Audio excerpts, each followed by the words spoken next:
welcome back to my YouTube channel, Into the Light. Thank you so much for being here today and clicking on this video.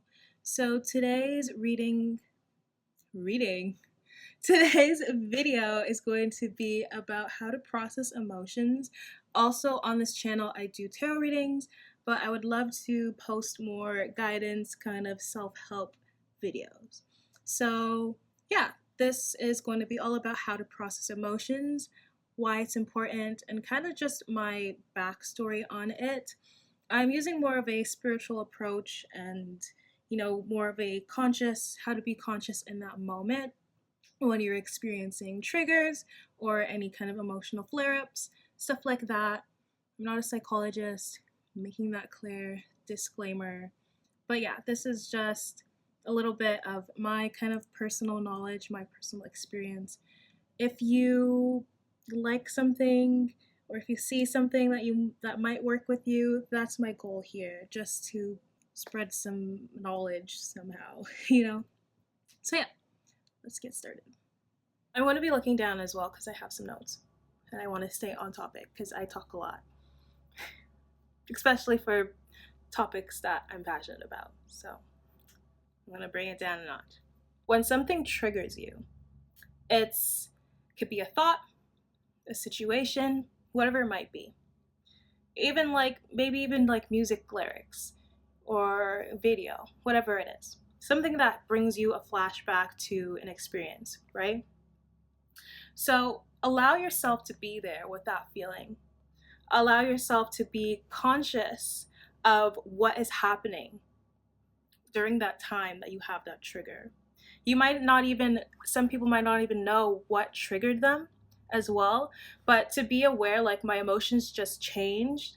I have a different feeling happening to me right now. Acknowledging that is very important, okay? Because that is the first step to acknowledging your emotions, to processing your emotions. Where is it coming from? How did it start? So next, you're going to want to find a healthy coping mechanism. Especially in that moment, it's like there's a lot happening. We're so focused on the destruction because it's huge. It's easy to not overlook it, right? It's so big and it's something that everybody can see. And it's like in that moment, you don't really think about why it's happening, what started it. So we forget to be aware of the key basic principle of why this is happening, why our emotion has changed, the lesson of it all. So this is really important and something that you need to grow. This is a lesson that is coming up for you to solve, for you to heal from. It seems really scary and it's like, you have a total switch. But it's here because it needs to be brought to your attention so you can't longer ignore it. All right? So yeah, finding a healthy coping mechanism and practice that, maybe breathing, meditation, maybe you're going to put on some music that won't make you feel sad, kind of make you in a better mood. But taking that step for yourself, that self-care, to have that little self-help moment to help calm yourself down in that time. Instead of figuring out, how can I solve this? Okay? Think about, what can I do with this? Our emotions are here to bring awareness to our consciousness about the actions that we've been needing to process. All right? It's about showing you what needs to be worked on. So think, what can I do with this? How can I work with this? Right? Because some people, I guess a lot of people kind of view emotions, especially negative emotions, like sadness, all of that, as something is wrong with you. There's nothing wrong with you if you start crying, or you have a panic attack, or something triggers you. It's a normal thing that happens to humans, right? It's a normal thing that happens in life. So because people don't want to be looked at as a certain way, they kind of hide that, bottle that in, and they don't make that be shown. Like, we're always told to put on your best face, but we can't be our best selves and put on our best face if we're dealing with a lot of things inside that we haven't released from. In that moment, think about, what can I do with this? What can I do with this emotion? Right? What is it showing me?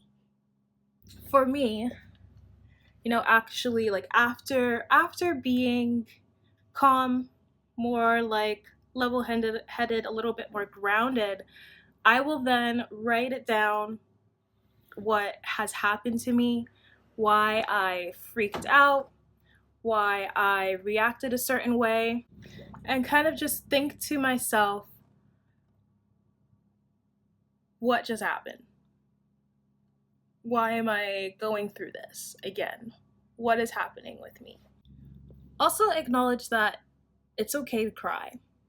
It's okay to scream in your pillow. It's okay to want to leave the situation that you're in and go outside and take a walk.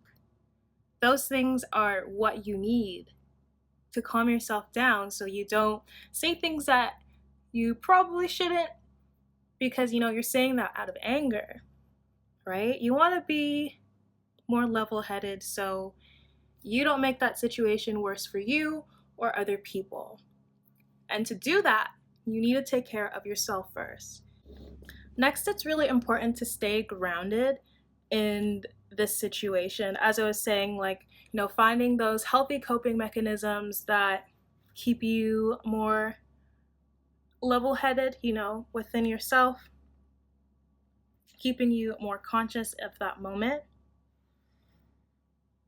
Because when we start avoiding it or pushing it away, it keeps building up and showing up, right? It's something that keeps happening over and over and over again until you solve it, right? And it needs to be solved in your own way. And it doesn't matter how long it takes, how short it takes, as long as you're making those efforts to figure it out, right?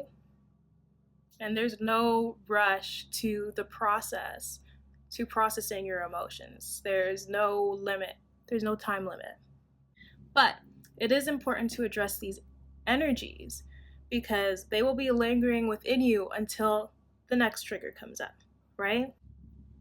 So when you have come to a more relaxed state and you have hopefully come to terms with how you've been feeling, but as I said, like, there is no time limit. But when you do come to this, and think about how it's been affecting you, for me, like, I would be writing things down. You can even keep a journal, but really just sitting there with yourself.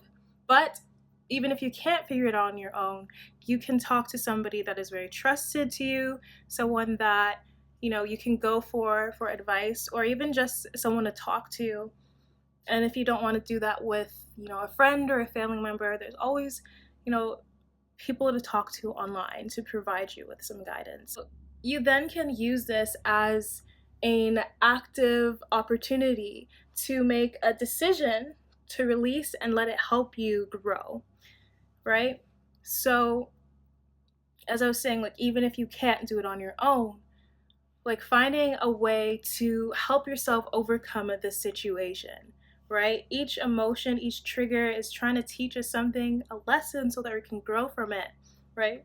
And there's never going to be like a stop to triggers or emotions. We're ever changing. There's going to be new things that might bug us and new things that won't. There's nobody that is just perfect and doesn't react to anything, right? But when it comes to triggers that have to do with maybe like trauma, things like that, those are really important to solve in that moment, okay? And also being able to kind of just write it down and think of it so that you don't ignore it, right? Especially when sometimes we want to go to people for advice, and sometimes our loved ones will be like, oh, just ignore it, like move on, like grow up, and we actually start doing those things. But when we have it kind of written down, we have it kind of solved of why this is happening, we know how to place boundaries, and we know how to let people know, like, hey, like, I don't really like when you're doing that thing. Like, I don't really like how you're speaking to me in that way. So being able to do that is going to really help you grow as a person, because you're also putting yourself first, right? That's why it's so important to process emotions, so that we know what is best for us. We know what makes us feel good. We know how to let other people treat us, especially when it comes to things like being in relationships, right? Being in friendships with other people. Lastly, in order to release, in order to grow, we need to forgive. Forgive yourself, forgive others. Because if we don't forgive, then we're just going to be resenting. Like, that resentment is going to be within us, which will also be something that will cause a trigger in the future. If that person that did you wrong says something, you're just going to be angry about everything that they say, you know? So being able to forgive and release. If you let yourself feel guilty and angry, it's only going to lead you to be constricted in this illusion of the ego, right? Because your ego is always like, you shouldn't say that, or your ego is like, you should be angry at them because they did this, right? You don't want to be constricted in that. Every encounter, every situation was a reflection of what you needed to help yourself grow. Everything has a purpose. And even though you might not see it at that moment, at that time, you will in the future be able to look back and say, whoa, now I understand why this helped me, why I needed to go through this.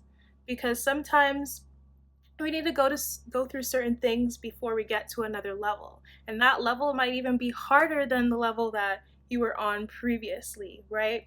There's always that practice before you level up to the next stage. Okay? So, hopefully, I helped you with kind of understanding how to process emotions and why it's important to do so, and how it affects your life and your relationships.